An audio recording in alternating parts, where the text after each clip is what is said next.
Well, hey everybody, it's Romania Black, and we have a double feature today. I know last week I was like, oh, I'm not going to react to episode 16 because it's a recap episode. I'm just going to watch it on my own time and then come back and we'll do episode 17. And yeah, then I realized as I sat down today, I was like, wait a minute. The recap episodes have new scenes. So we are going to do things a little bit differently. We are going to react to the recap episode. I am going to show it. And then I'm going to react to episode 17 because we're starting the final. I'm so excited about the setup. I'm so excited about the matchups and everybody. It's going to be so much fun. And then we will go back and talk through the recap and then talk through episode 17. So that's my plan. But before we even start that, we need to talk about some of these comments leading up to this. So, Foranoda for episode 13 says, the poem of the day for episode 13 was My Only Thought. Poem 18 was written by Fujiwara no Toshiyuki, one of the 36 immortals. Toshiyuki primarily served as governor of Inaba, currently the Eastern Tottori Prefecture, and was known for his calligraphy, as well as his improvisatory waka on love and court life. Naturally, Poem 18 is one of these and is translated by Mostau as, must you so avoid others' eyes, that not even at night, along the road of dreams, will you draw nigh like the waves to the shore of Suminoi Bay. While Gilit translates it as, the waves find their way to the shore at Suminoi, even at night. Perhaps it is the thought of prying eyes that keeps him from my nightly dreams. Gilit actually has a great explanation for the poem. Sadly, only so many poems on their site are unpacked this way, so rather than diving into it, I'll let them explain the wordplay and the context. The head note to the poem in the Kokinshu indicates that there was composed for a poetry contest, possibly on an assigned topic. The poet assumes the persona of a woman who is frustrated by the inability or failure of a lover to visit her. Sume no-i, the shoreline of what is now the Sumiyoshi district of Osaka, was famous for its pines, and thus, because of the conventional doubling of the meaning with wait, see poem 16 above, an appropriate image for fruitless waiting. The pining, womp womp. The poem relies for its effect on the repetition of the word yoru, which means approach the shore, in the first instance and night in the second. The first two lines constitute an introductory phrase, or jokotoba. The double duty performed in Japanese by the third line, which can be placed either with the first two or with the last two, together with the semantic travel, the meaning of the paths, or meeting of the path of dreams, makes concise translation surprisingly difficult. In any case, the third line adds a satisfying dose of emotional intensity to the otherwise conventional conception. As the society in which Toshiyuki lived was so close and stratified, people had to be very careful of their actions. In this case, a romantic relationship, as the implications would be gossip, rumors, and judgment passed down on the person and their family. With regards to the episode, it literally is the audience of the semifinals, turning to watch the game between Mizusawa and Akashi First Girls. Originally thought to be a write-off relative to the powerhouse Hokuo and Fujisaki game, the real final, the viewers discover that Mizusawa are not here for show or by luck. Moreover, Chihaya's skill is taken note by many people there, while Mugumu was meant to be the one to topple her as the Queen Challenger finalist from last year. Figuratively, this is also representative of Mugumu's feelings. Her teammates spend a lot of time pushing her to become queen, but in reality, she does not want to.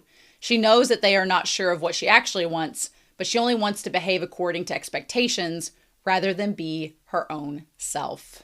Love that! So thank you, Foranoda, for explaining episode 13's poem. I appreciate that. HBanana7 for episode 14 says it's so weird for Taichi to have so much self-doubt when he is crazy smart and skilled. Yes, I'm waiting for Taichi to have his Scott Pilgrim glow up. I'm waiting for it to happen. It probably won't be. It might be this season, but it probably won't be. But I'm really waiting for him to figure it out. Be like, come on, Taichi, get it together. Regardless, he was a very good friend and teammate to Chihaya. I did secretly wish he'd used his words, but Chihaya got the message. He just needs to let go of the cool guy act. Yeah, I know Chihaya loves Taichi as a friend right now because that's the vibe he's giving off. It's just frustrating because we, the audience, know he loves her romantically, but he is not giving off that vibe. And he doesn't have to right now, but yeah, he needs to drop the cool guy act. Just be himself, Taichi. Be yourself. And Tsutomu for MVP. Third year Tsutomu would be kick ass. I really like his character design. It's kind of like, I'm really excited since we've gotten into the second years with them and Sumeri and Tsukaba. So I'm like, I kind of want to see them all as third years, but that seems so OP. We'll see. We'll see. Bookmark tape for episode 14 says, with Shinobu, I think she's been very much intentionally condescending. She even talks in a different tone with different formalities when doing so. The question for me is why? Why does she do that? I can only imagine it's something to do with her family, which seems quite strict and upper class, and possibly a lack of social understanding, meaning that she thinks it's normal to look down on people. I'm really not sure. There were some people talking about like the area she grew up in, and like women from that region of Japan are kind of stuck up by stereotypes. So I'm sure that plays into it. And I do think Shinobu's kind of a little bit neurodivergent. I think that's just how she is, and it comes across that way even when she's not trying to be. So we'll see. Prince Kumar for episode 14 says, one thing I noticed that doesn't often get noticed by viewers is Taichi is the antithesis to every character in the story, which I thought this was interesting. Where Arata, Chihaya, and Shinobu focus on honing their strength, Taichi focuses on his flaws. Now, I will add a few things to this as they go, because I think there's a little bit of contention. Chihaya focuses on her flaws as well. There's been several instances of that, but primarily she focuses on her strength. Whereas Arata we've not seen a lot of, and Shinobu we've not seen a lot of, so it's mainly their strengths. But Taichi is all about overthinking, so I do agree with that. It's the focus of admiration versus relatability. I do like this a lot, where Arata's role model is his grandfather, and Chihaya's are many different people. Taichi doesn't play for admiration, he plays out of relatability. So it's really people who are trying to hone their strength to perfection versus a person who is trying to overcome his every weakness. I do agree with that. That's a really good point. I think it's very interesting as a dynamic that puts Taichi in a unique disposition in the story. I agree. Y'all think I hate Taichi. I don't hate Taichi at all, but I will hold him accountable, and I want to root for him, and I want him to grow, but I'm not going to sit here and be an apologist and be like, oh, well, Taichi's just trying his best. I'm like, no, Taichi needs to grow up. And I'm rooting for him to do so, but he's got some steps to go. And I want him to get there. If the show lets him get there, I will be so happy, but we got to work on it. And then Alexander Q says, one moment I really liked is how right at the end of the episode, Scuba, for the first time ever, goes through the proper channels to ask to be the one playing the next match and to replace Kana with him. Because for the first time, it isn't about his ego or seeming cool to his little brothers, but about what's best for the team and how he realizes Kana can't play another intense match and needs to rest. It's an awesome little character moment for him and one I truly appreciated. Yeah, that's a really good point. I'm glad Alexander Q pointed that out because that's really nice to note about Scuba. Arata thinking about Taichi first and then Chihaya is something that didn't escape my notice either. Getting the shipping goggles off, I wish Taichi knew that Arata considers him as someone important and precious to him at the same level he appreciates Chihaya, because maybe that way he would be a little less conflicted on his own feelings towards Arata, as he seems to always be swaying between his jealousy over Chihaya and his love for his childhood friend. Yeah, I wish, again, the mangaka is very cruel. Because she's not letting these guys talk. I feel like if Taichi just talked to Arata for 2 seconds and asked him, like, do you like Chihaya? And Arata's like, well, I kind of like you both as friends. I feel like that would solve so many of our problems. But Taichi is just not given the chance to do so. And it's very frustrating. So anyway, thank you all so much for your comments and your kind words. I really appreciate them. This is going to be a long episode, so I'm pretty excited, but we're not going to waste any more time. We are going to go ahead and get into the recap episode. All right, and we are going to start episode 16 and 17 of Chihayafuru, and we're going to do that here in 3, 2, 1, and let's go.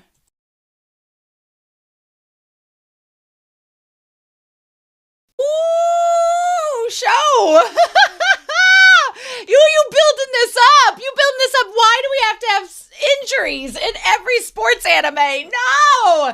I am worried. I am super worried for Chihaya because do I think they're going to beat the champion team in this? No. Do I think they're going to put up a good fight after this rally at the end of this episode? Yes. Do I think that they're going to beat the team Fujisaki? No, I don't think so, because it's like there's just too much going against them. But I think they're going to rally. I think they're going to do well, but I'm concerned because Chihaya is pushing herself with this injury a lot like Kana did in the episode before last, and I'm like, you have the individual matches, and I'm afraid that her I'm afraid of one of two things. Either this finger injury is going to be something that's more than just a jam finger, and it's going to long-term affect her down the road, which is angsty and cruel, and this mangaka would do that because they're angsty and cruel. Or it's not going to be a big of a deal post this season, but it's going to be something that hinders her in the individual tournaments and hinders her in the match. So I'm like, I don't know how to feel about that. I don't like that. And she's pushing herself because she knows that she's trying to show up for her teammates. So it's like, Anyway, I do want to go through these episodes. And since we don't have Whiteboard Kun coming out, I'm going to show you all some screenshots here that we can you all can know where I'm at. And we're going to do that here in 3, 2, 1. So you all can kind of see where I'm coming from. And I wanted to pause on some of these things in the recap. To start out, poor Arata-kun. Arata is just not enough money. He's like, well, I get to make an appearance this time around. This poor man. I love that they said not enough money and they show Arata because he's poor and working part-time in the store. Bless his heart. Hey, look at him.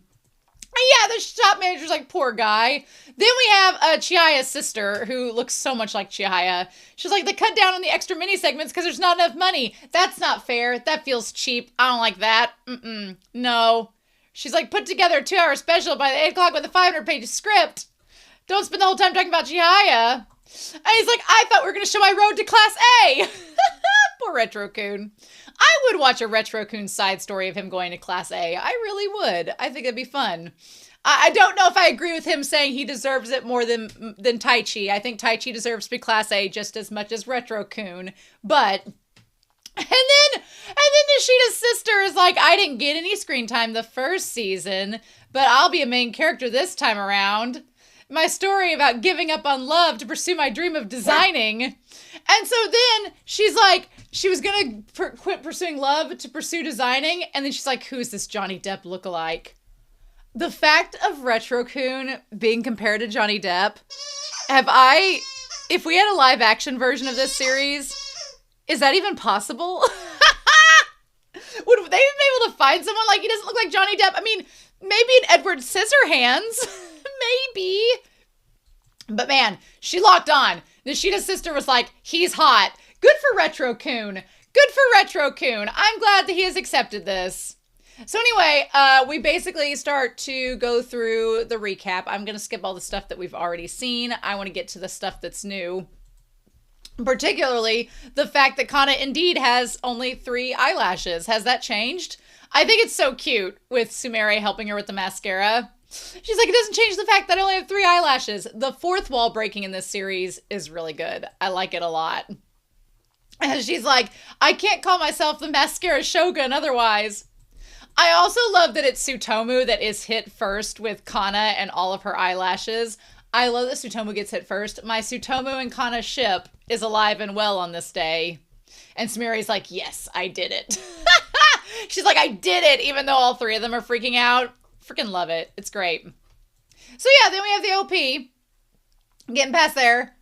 I like the idea where she's like the love hunter, Nishida's sister, which her fashion is like Rengoku's from Ouran High School Host Club, even down to the pigtails. I don't know if it's a Japanese stereotype. I don't know if this character trope is a stereotype, but you had Rengoku from Ouran High School Host Club where she was like, ah, ha, ha, ha, and I got her name wrong probably. You had her, I think Nanami from Revolutionary Girl Utena, and then definitely in the Pokemon cartoon series, back in the 90s, there was a character that looks exactly like Jessie that James grew up with. Her name was Jezebel, which I know, right? But she had the big pigtails too, and the southern plantation type dress. So weird, but it's such a very distinct character type. I don't know if that's a type in Japan or if that's a trope or where that's from, but I've seen it multiple times. It's wild. I like that Retro Raccoon is just trying to like have his normal day, going to school, going to Karuta practice, and girl being a linebacker for the freaking Raiders comes up and just body checks this poor man. And I'm not body shaming Nishida. Nishida's sister is powerful. Like, she would knock me over in a dark alley. Like, run me over, girl. But poor Retro Raccoon did not see it coming. And also that hit like his dominant hand, like, you could have caused him to, like, suffer. And she's like, just because you look like Johnny Depp doesn't mean you should watch where you go. And he's like, poor Retro Raccoon is like, help me. This girl, she locked in. And she's like, that's all right. It was like freaking Kathy Bates in Misery. She's like, I will take you back. Don't you worry. She's like, don't exaggerate. I just bumped into you. He's like, it might be broken. She's like, I guess I'll just have to take you home then. I kind of love this whole, she's like, goodbye, Destomu-kun. Yeah, her crush with him was over. I just like want to stop by the hospital. I kind of am in love with Nishida's sister being this like, this intersection between like feminine, she has like the dress and the pink and the roses and the glitter, and she's all like about romance, and the fact that she could body check you into oblivion and literally carry a grown high school boy to the hospital. I love when strength meets beauty. The intersection of it. Nishida's sister, she's got it going on. I'm all about this. She's like, want to grab something to eat? Girl planned out this whole thing, like a whole damn date, by injuring Retro Raccoon. So this episode was called Wait for the Emperor's Return, which feels like a very recap episode centered title to have.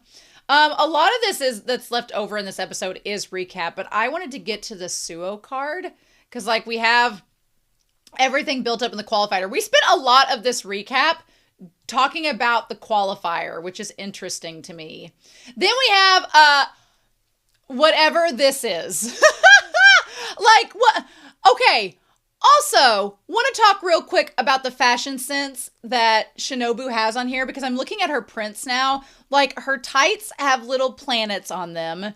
Her shorts are pinstriped. Nothing matches. No, she is a fashionista nightmare, but maybe she's fashion forward. I don't know. She's wearing these pinstripe shorts, the Ugg boots, the purple planet like stockings. She has the giant Snowmaru plush, which I respect a lady who's on brand and sticks with her brand. But that tunic she's wearing is freaking Louis Vuitton. Like, that print is Louis Vuitton. And I only know because, or is it Coach? It's Coach or Louis Vuitton. I only know because I don't like either of those prints. I think they're ugly. My best friend is really into Louis Vuitton and has like a fake Louis and like had a real Louis at some point, but had a real bag.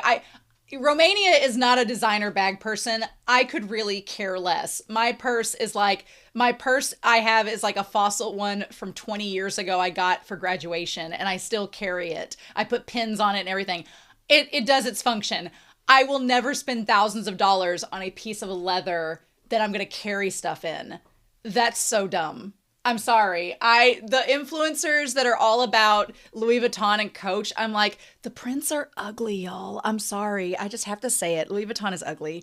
It's just, the print is gaudy. And I'm like, the fact that people spend thousands of dollars on it, I'm like, for what? I'm like, just, ew. It's not made, how much more better is it made than any other bag that you get like a genuine leather bag from like McKinney's or like a Western store for like $150 that is just the same quality as that bag you like purchased from Italy. Like, what? Sorry, I'm going to rant about Louis Vuitton, but maybe it's Coach or Louis Vuitton. I want to look up real quick. What is Coach's pattern? I only know because my parents asked me one time if I wanted a Coach bag, and I was like, oh God, no. No, it's not Coach. I'm going to look up Louis Vuitton then. Yeah, it's Louis Vuitton.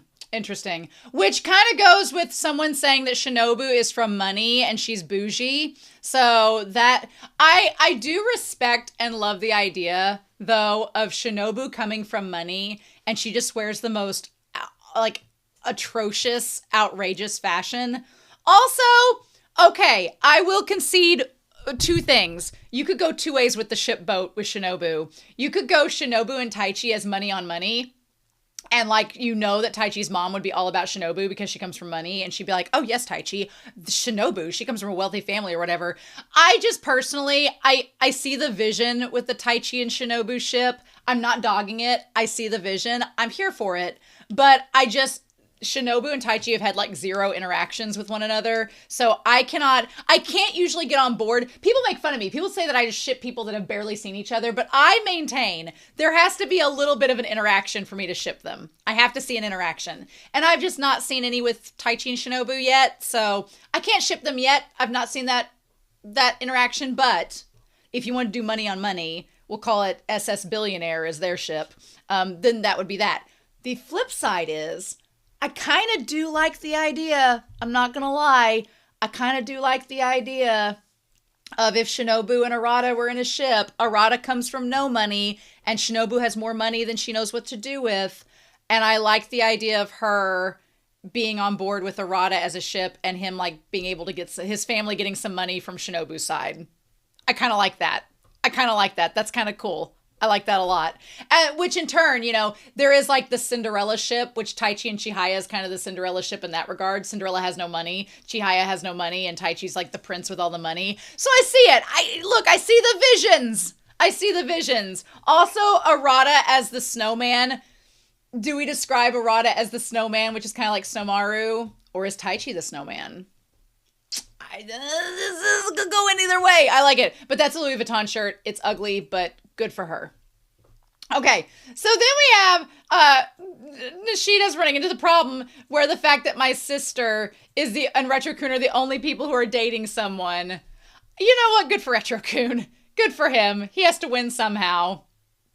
Now, we get to this part. He's like, we can't be positive. I like that they're like, well, we can't be positive that they're the only ones dating. Love this Pseudo panel. He looks great there. Pseudo's like, girlfriend, I got plenty of those. Don't think you should brag about having multiple girlfriends, Pseudo. Also, I don't think having multiple girlfriends means that you like have the one, sir. And then, oh wait, girlfriend, I got plenty of those. And then Ness says a whole bunch that gave me candy. Do you guys know what a girlfriend is? Or are you just talking about lady friends?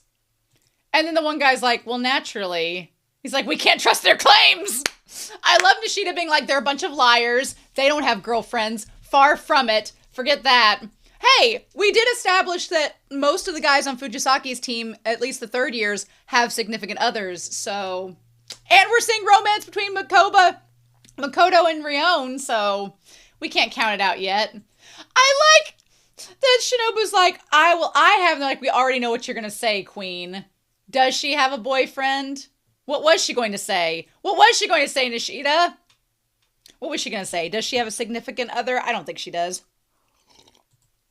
What if she was engaged and we just didn't know about it? So then Nishida's like, Taichi probably has girls confessing to him all the time. And Sumeri's like, what girls? He's like, why don't you go out with them? And she's like, I'll start calling you Piggy instead of Porky. How can you treat something so important so lightly? And then Taichi's like, well, relationships aren't all sunshine and rainbows.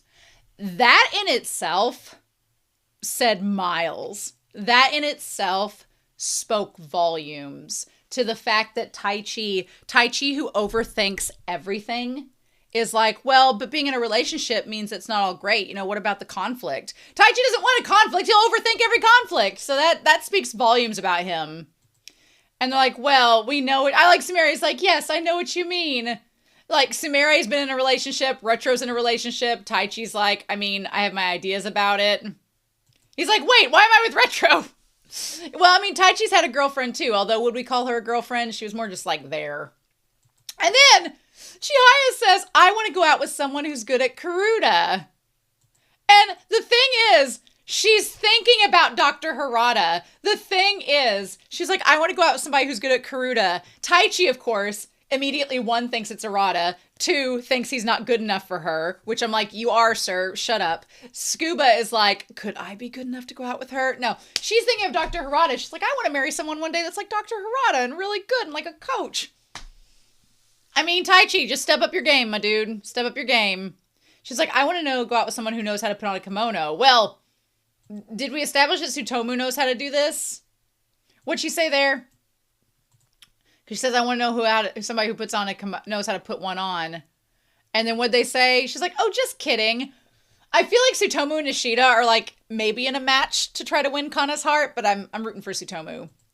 And then this one guy's like, the one guy that's the teacher, he's like, let's hope the second season has more romance. Hua, hua, hua, hua, hua.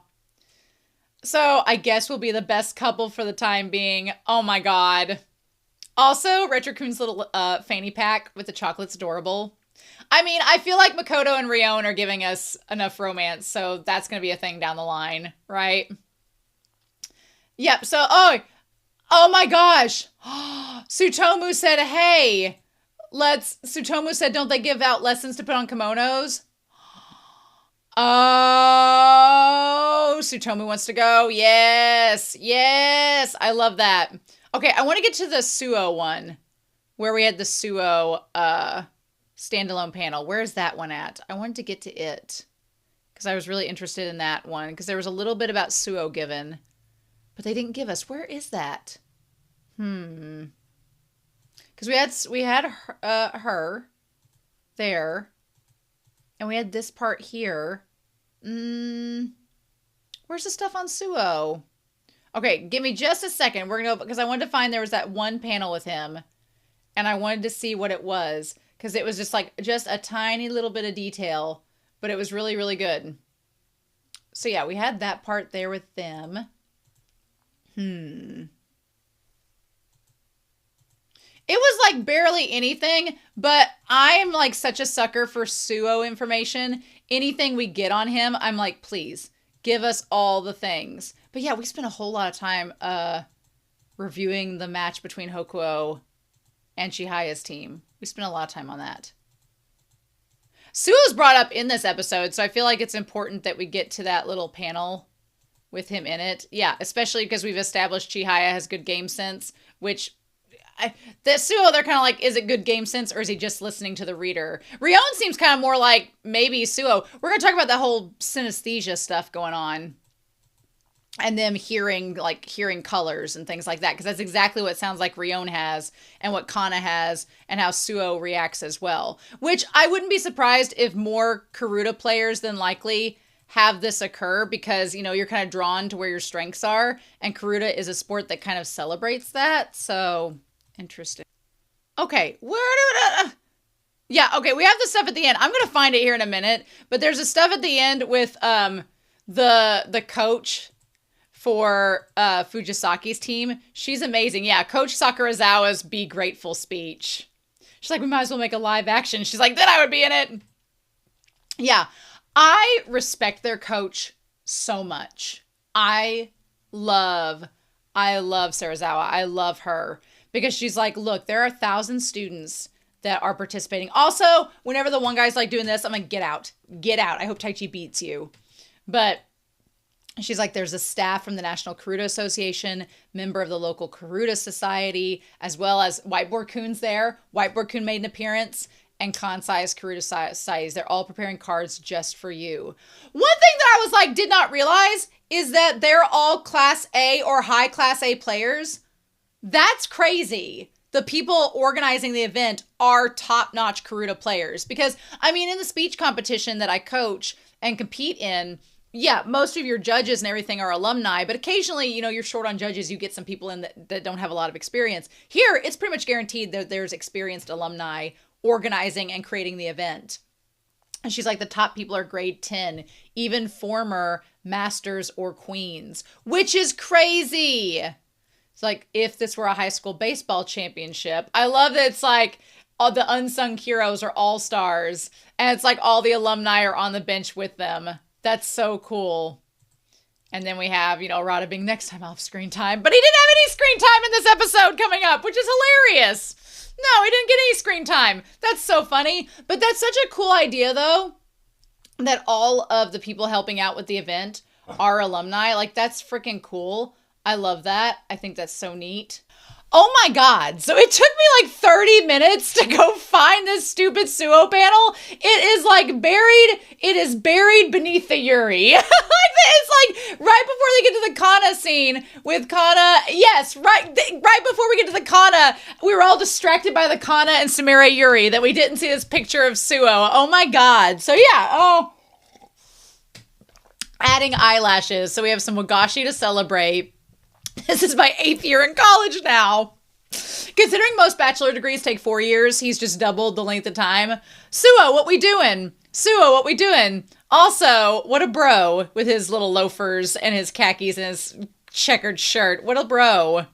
I'm very curious to know more about Suo, and I like that the flowers in the background of him are lilies, which are poisonous. I'm so fascinated by Suo, but they're gonna drip drain the lore with him until we get to like season 3 or beyond, right? Because I feel like Shinobu, even though Shinobu and Suo are kind of like final boss material, Shinobu's been with us the whole time, so there's not a lot of mystery left with her. There's some, but not a lot. Suo is all mystery. And I'm sure there's not, it's going to be funny if there's like not that much to him. And it's just, that's the fun of it. But they're going to keep their cards close to the vest on him, I'm sure. He looks like he should be in a BL. I'm just saying with the little talk. Yeah, he just does. Well, thank God I finally found that. In case you're wondering, it's like 3.5 minutes in. It literally took me 30 minutes to find it off screen. I was like, where is it? And I had to like go back through the episode bit by bit. So go figure. Anyway, so now we're back to episode 17 and gonna talk about it, getting back into it. I don't care what y'all say.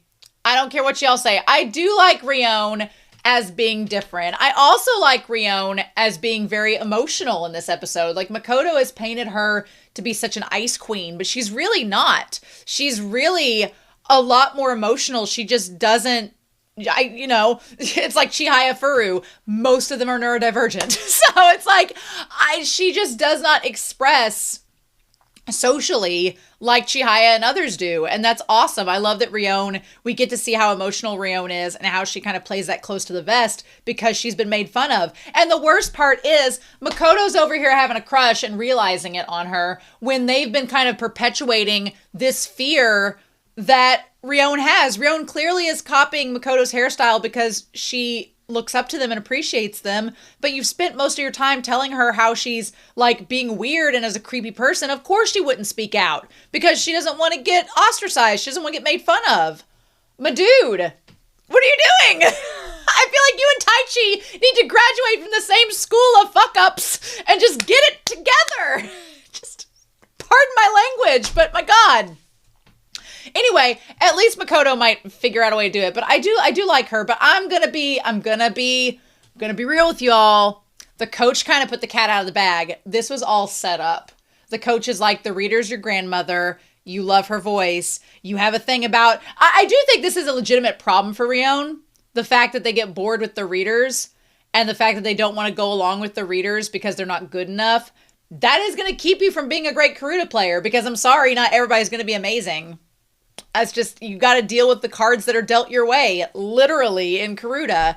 And I feel like it was such a calculated move of all people. I mean, granted, Rion is the one that's supposed to be the up-and-coming ace, but regardless, that coach was like, oh, she's the reader? We got this in the bag. I feel like the cards are stacked against our crew in an unfair way. I mean, you got the injury, which is going to cause problems. Of course it is. You have all of our other characters are having inner conflicts that they're battling with on the Karuta battlefield right now. But I don't know. It's just twice in a row, really show. I'm going to give the mangaka a little bit of a finger wagging. I know that in terms of when the manga came out, because there's so much time in between chapters, you had that battle with Hokuo with Pseudo as the reader.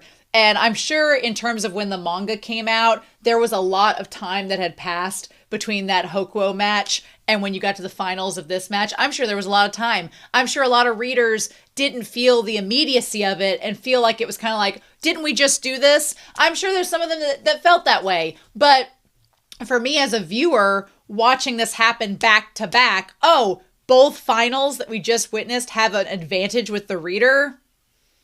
I want to give the mangaka a little bit of a finger wagging, being like, that's how you create stakes. Do better. Do better, mangaka. Do better. That you have to come up with something different. Like, no, boo. So, I don't know. I'm not here for it. I'm probably not going to talk any more about it in the match, but if they lose, I'm going to be like, well, of course, Rion probably... Well, you just established that Rion would have gave up if you didn't have the reader, so Chihaya would have won. You literally established that. So, I'm grumble, grumble, grumble. Grumble, grumble. I may be taking time off between season 2 and season 3 because there's another sports anime that I've been watching that's coming out. And I feel like I'll have at that point watched I'll have watched a year of Chihaya week to week in a row. I'm going to need a little bit of a break because like situations like this, when it happens so close to each other, I don't like it. So I'm like, I might want to distance myself from Chihayafuru. I love this series, don't get me wrong, but because of this reason and because I just need to look at that other series, and plus it'll build up season 3 even more for me. So we'll see. We'll see. So anyway, but we'll cross that bridge when we come to it. I know there's like an OVA or something after this season. I'll probably look at that one.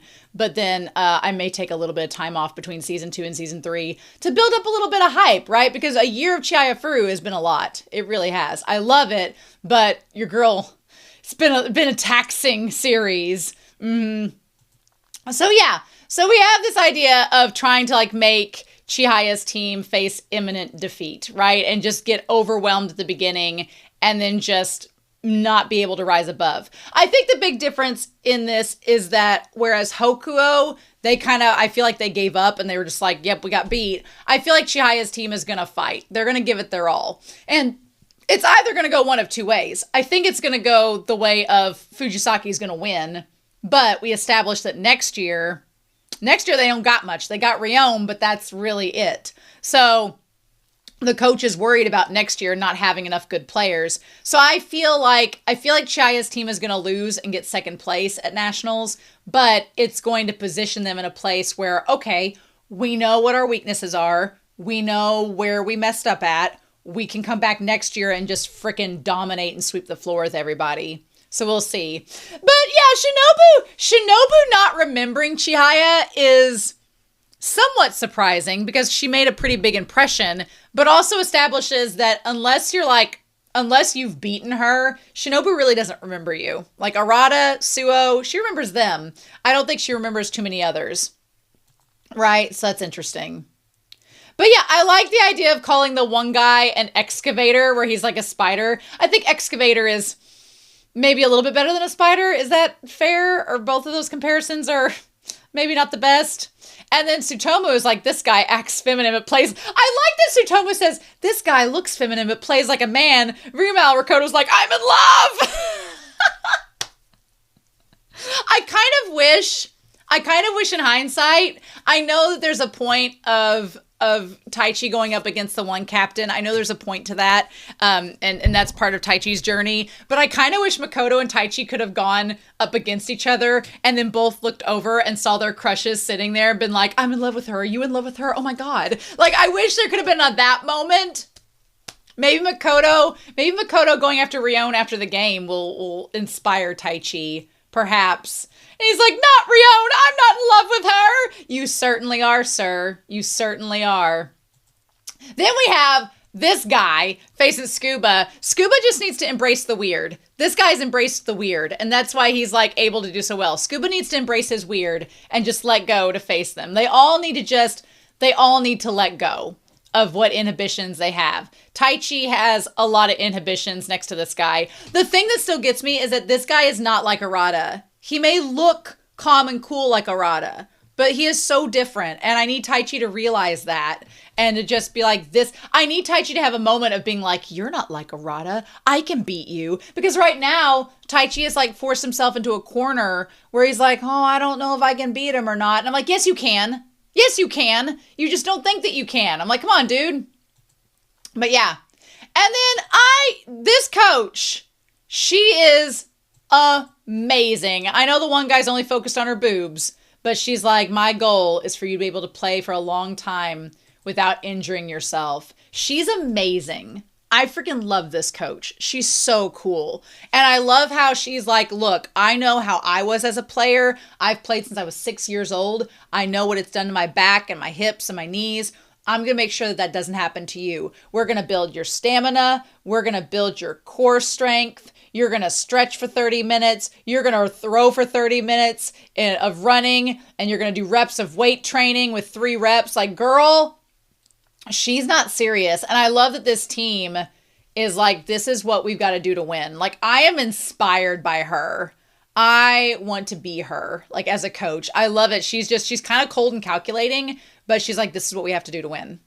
I love it. But the thing of it is, she has this mentality of being like calm and collected and like, this is what we have to do to win. And her methods are like cold and calculated at times, but there's such a warmth and care behind it. She's like this because she's been there. She's like this because she knows she doesn't want you to suffer. She's like this because she's like, this is what it takes to win. And she believes in them and she wants to make them the best. Like, I love her in terms of her mentality. It's so good.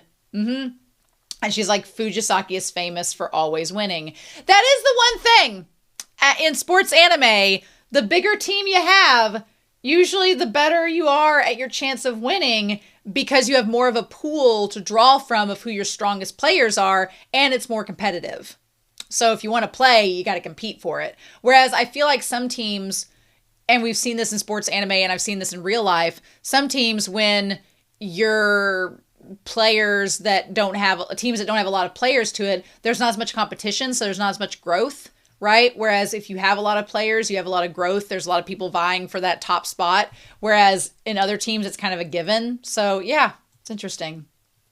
But and her strategy of first year's work on memorizing, second year's work on card placement, third year's work on sending cards. Like, she has a method. She has an outline. She's like, here's how, and she's like, we're going to build your foundations up to where you can get to where you're the best by the time you're a third year. I mean, it's not a strategy that every team needs to use that's going to be effective for every group, but she's found what works for her and what works for her coaching and her team, and she goes with it. And I'm like, to have that confidence as a coach, to know what to tell your team to do and to know it's going to be successful is so huge. I am so inspired by her. I love her. She's amazing. I'm like, yes, please. She's like, this is the pride of our Karuta club. So yeah. So then we have the whole thing about Rion and I just can't. Rion is doing really well. Rion's doing great. And Makoto's just like, I don't know why you sent her out. I'm like, oh my God, Makoto, are you for real? Are you so for real right now? Like, you just, damn it. What are you doing? Why'd you send her out in the final match? Well, he's like, we don't need her hearing and talent to win. We can defend the legacy without her. I mean, maybe for this year, but not next year. You're going to need her next year because y'all ain't going to be there. So I wanted to see seeing through color or hearing through color. Hearing. So it is synesthesia. Yeah, or one is chromesthesia. Chromesthesia is a type of synesthesia where sounds involuntarily trigger the experience of seeing colors. So chromesthesia is basically what Rion experiences, what Kana experiences, and how they're trying to like tell Chihaya to do the same. And I like that Chihaya is like, I don't have chromesthesia, but I think it's really cool. And I want to kind of be able to tap into that. Basically, Chihaya is a Karuta chameleon. She wants to tap into these different styles, kind of integrate them into her own, and filter out what works and doesn't work. And I respect this girl so much for it. Also, Shinobu not only like yawning, but then sneezing on that one guy's shirt. Oh my God, that poor guy's like, and she's like, oh, sorry. Oh my God, girl. I love how she frames herself as kind of hoity-toity, but then she's like the most gruff. It's hilarious. This part here, where we saw things through the poetry, the way that the poems looked, that part was so beautiful. This scene with the deer, I don't know if that's going to be the thumbnail or not, but that's so pretty. I love that. I got worried when she looked away. I was like, girl, pay attention to the card game. But it was great. Like, oh, Chihaya, like, I love that entire scenario. It was great. And I love how the multicolor quality of her voice. I love that Kana has been such an inspiration this season, especially to Chihaya. That's so awesome. I love it so much. It's just, it definitely started to hype up this match here. But yeah, and she's like, I can't necessarily see all the cards in color, but I do see some of them. So yeah, so then Shinobu says there's too much information communicated when Yamashiro reads. I kind of love this. I love that Shinobu's like, I feel like Suo takes advantage of when he hears, he can get all that, he can filter in all that information and it helps him. Whereas Shinobu kind of reveals, she's like, no, she's making it too easy. She's like, that reader makes it too easy. She makes it too easy to envision the cards, too easy to connect the poetry. She's like, I like readers. It's so cool to see how Shinobu is so different from Rion. She's like, I like readers where it's maybe not so easy to hear. She's like, because that means I can showcase my talents, and people like Suo, who are a pain, they're not going to have the upper hand or the advantage. I'm like, that's a kind of cool perspective to go off of, right? That's really neat. She's like, I can beat Suo in most situations. But if Yamashiro is the reader, he can be a pain. Also, the fact that she's like, I could beat Suo, I'm like, well, I want to see this match. I want to see the match between the queen and the master. This guy standing over Rion's shoulder, I know he's not technically over her shoulder, but it looks kind of weird. That's just, he's like too close. I want to tell him to back up, right? Also, seeing Rion with her cute little pigtails is adorable. And then the grandma's like, why do you stop during the match? You have to keep trying until the match is over. She's so distant and awkward. And also she totally gives some neurodivergence to her. That's just my opinion. She's like, I just like your reading better. I'm like, oh, if there's such a thing as pitch perfect in Karuta, that's what Rion seeks. She definitely gives like she's on a neurodivergent spectrum. And I love that for her. Because I don't blame her. But again, she's not going to get better if she's just waiting for that perfect voice, because you're not going to get that in every match, right?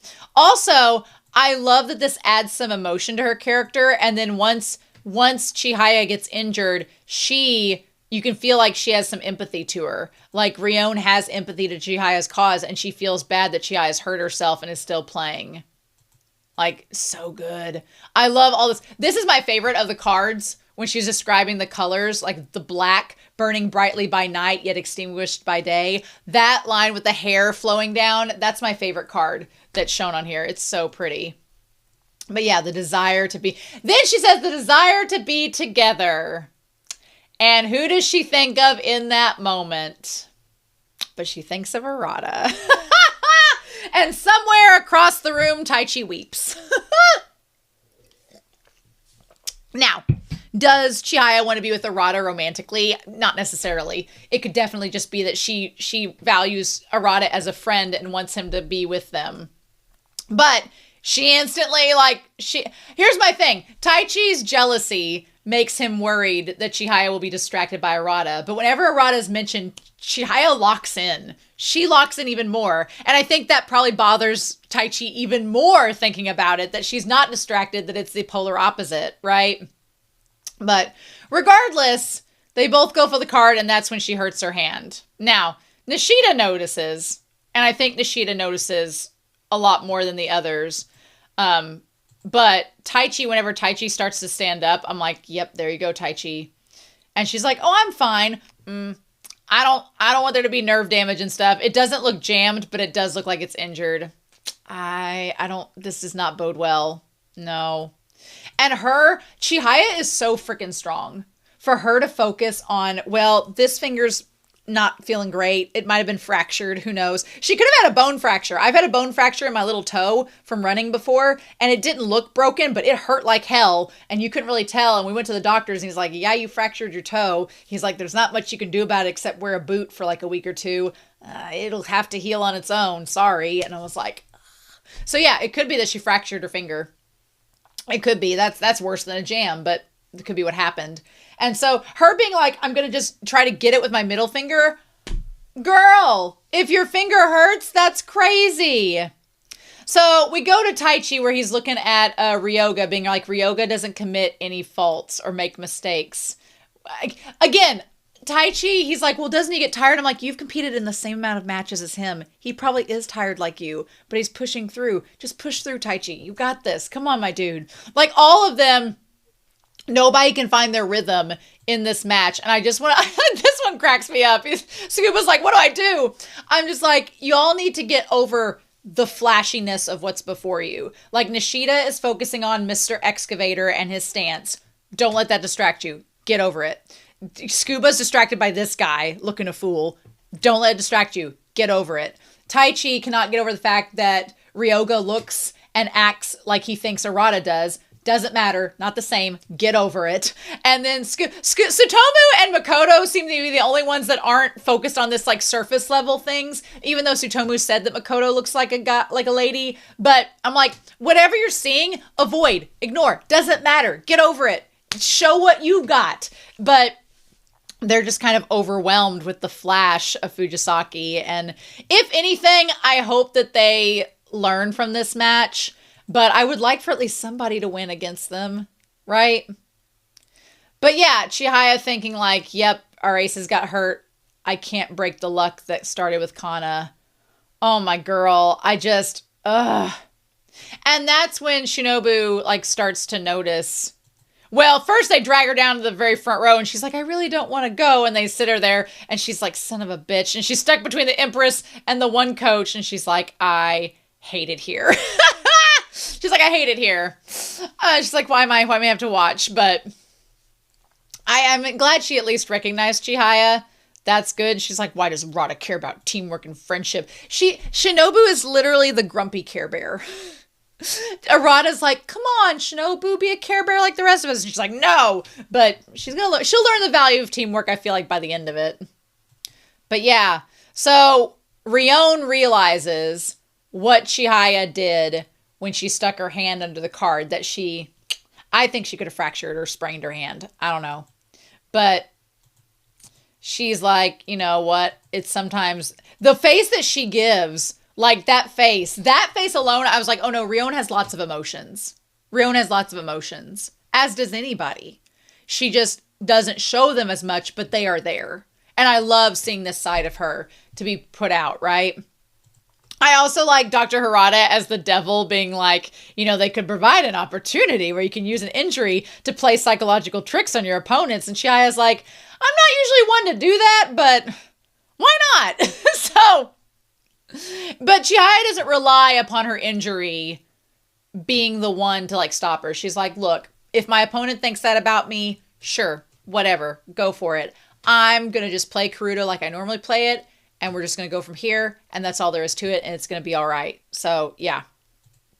But Chihaya is just so strong. I love her in this. I love her being like, she's focusing through tears. Like her hand is hurting her. And she is like focusing through tears on what she needs to do. That's amazing. And yeah, they're like, we didn't think anybody besides the queen could be that fast. And then that's when Shinobu's like, oh yeah, she's the one. And Shinobu remembers exactly, because she has a freakish memory like Taichi. She remembers exactly where the card was. And that's interesting too, because Taichi earlier on in the match had a whole thing about how he's like, I don't need to remember where my cards were the last match. And he makes a fault move because he was remembering where the card was at the last match because his memory's that freaking good. But here, Shinobu is in full control of her memory. And she's like, oh yeah, it was from my lower left. The fact that she remembers all of that, but is able to refresh her mind and erase that part for the game is some next level stuff right there. It is next level. Like, Taichi needs to talk to her and figure out how she does it. Not that she would tell him, but he needs to talk to her and figure it out, right? I just need to see them interact. I also love that Chihaya was like, I can't remember her first name. She's like, it's Yama-chan. She just gave up. She was like, Yama-chan. Yes.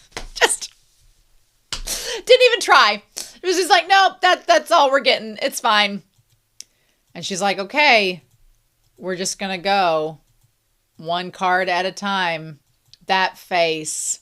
And Nishida's like, 2 girls have gotten injured playing their hearts out. He's like, what am I doing? I'm like, yes, Nishida, When are you going to come through? Do it right now. Do it right now. And I love that all the guys stand up at once and they all are like, okay, let's get it into gear, guys. Chihaya's over here busting her balls, getting these cards for us. Let's kick it in gear, boys. I'm like, yes, I love that she inspires them. It's so good. And I love that they all have this determination. That last shot there, where this something burning in my chest like magma. I love it. It's this 5 people who refuse to give up. I love it. I love it. Yes. I don't know if any of them are going to win their games. I don't. But I'm really excited by the fact that they're going to try and that they're going to give it their all. I'm super excited about that. So I'm so worried about Chihaya, not for the team match, but for the individual matches. I'm so worried about her being injured. I'm like, girl can't catch a break. None of these characters can catch a break, can they? Ugh. Anyway. Anyway, I am super excited to hear your thoughts down below. The episode that was the recap was a lot of fun. It was way more than I thought it was going to be. I had fun going back through there. That was a good time. But this episode, it was such a good episode to get to know Riona a little bit more and to see her like vulnerability and her emotion. I loved that. And I'm excited to see, okay, how are we going to push back? How are we going to push back against this team and try our best? So in any sense, I am excited to hear your thoughts down below. I hope y'all have a wonderful week. Please stay safe, take care, and yeah, I'll be back with episode 18, aka episode 43 of Chihayafuru. And I'll see you then. Bye.